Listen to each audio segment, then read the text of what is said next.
Breaking news. BJP రాష్ట్ర అధ్యక్ష పదవికి ఎవరైనా పోటీ పడవచ్చని కేంద్ర మంత్రి బండి సంజయ్ అన్నారు.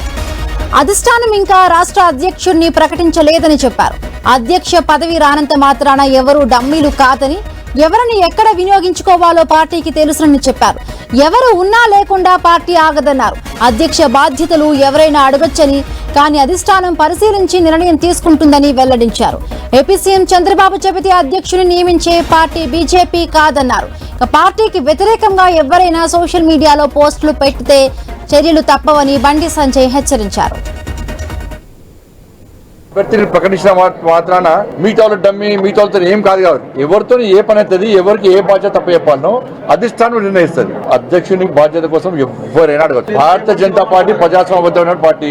ఒకటే నామినేషన్ వేయాలి, రెండే నామినేషన్ చెప్పారు. నామినేషన్ ఓపెన్ ఉన్నాయి, నామినేషన్ ఎవరైనా వేసుకోవచ్చు. మరి అధిష్టానము అన్ని ఆలోచించి నిర్ణయించుకుంటే దాన్ని కట్టుబడి ఉండాల్సిన బాధ్యత కమిట్మెంట్ తో పనిచేసే ప్రతి భారతీయ జనతా పార్టీ కార్యకర్తకు ఉంటుంది. చంద్రబాబు నాయుడు గారు లేకుంటే ఇంకో నాయకుడు చెప్తే అధ్యక్షుని పెట్టేటటువంటి పార్టీ భారతీయ జనతా పార్టీ కాదు. సోషల్ మీడియా ద్వారా గానీ, ఇతరత్ర వాళ్ళకున్న మీడియా సాధనాల ద్వారా గానీ పార్టీకి వ్యతిరేకంగా, పార్టీ అధిష్టానం నిర్ణయించిన అభ్యర్థికి వ్యతిరేకంగా ఎక్కడ ఏం చేసినా కూడా పార్టీ చాలా సీరియస్ గా వస్తుంది. బీజేపీ రాష్ట్ర అధ్యక్ష పదవికి ఎవరైనా పోటీ పడవచ్చని కేంద్ర మంత్రి బండి సంజయ్ అన్నారు. అధిష్టానం ఇంకా రాష్ట్ర అధ్యక్షుని ప్రకటించలేదని చెప్పారు. అధ్యక్ష పదవి రానంత మాత్రాన ఎవరు డమ్మీలు కాదని, ఎవరిని ఎక్కడ వినియోగించుకోవాలో పార్టీకి తెలుస్తుందని చెప్పారు. ఎవరు ఉన్నా లేకుండా పార్టీ ఆగదన్నారు. అధ్యక్ష బాధ్యతలు ఎవరైనా అడగవచ్చని, కానీ అధిష్టానం పరిశీలించి నిర్ణయం తీసుకుంటుందని వెల్లడించారు. ఏపీ సీఎం చంద్రబాబు చెబితే అధ్యక్షుని నియమించే పార్టీ బీజేపీ కాదన్నారు. పార్టీకి వ్యతిరేకంగా ఎవరైనా సోషల్ మీడియాలో పోస్టులు పెట్టిస్తే చర్యలు తప్పవని బండి సంజయ్ హెచ్చరించారు.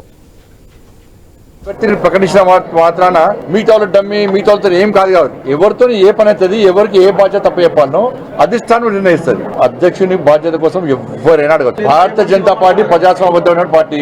ఒకటే నామినేషన్ వేయాలి, రెండే నామినేషన్ చెప్పారు. నామినేషన్ ఓపెన్ ఉన్నాయి, నామినేషన్ ఎవరైనా వేసుకోవచ్చు. మరి అధిష్టానము అన్ని ఆలోచించి నిర్ణయించుకుంటే దాన్ని కట్టుబడి ఉండాల్సిన బాధ్యత కమిట్మెంట్ తో పనిచేసే ప్రతి భారతీయ జనతా పార్టీ కార్యకర్తకు ఉంటుంది. చంద్రబాబు నాయుడు గారు లేకుంటే ఇంకో నాయకుడు చెప్తే అధ్యక్షుని పెట్టేటటువంటి పార్టీ భారతీయ జనతా పార్టీ కాదు. సోషల్ మీడియా ద్వారా గానీ, ఇతరత్ర వాళ్ళకున్న మీడియా సాధనాల ద్వారా గానీ పార్టీకి వ్యతిరేకంగా, పార్టీ అధిష్టానం నిర్ణయించిన అభ్యర్థికి వ్యతిరేకంగా ఎక్కడ ఏం చేసినా కూడా పార్టీ చాలా సీరియస్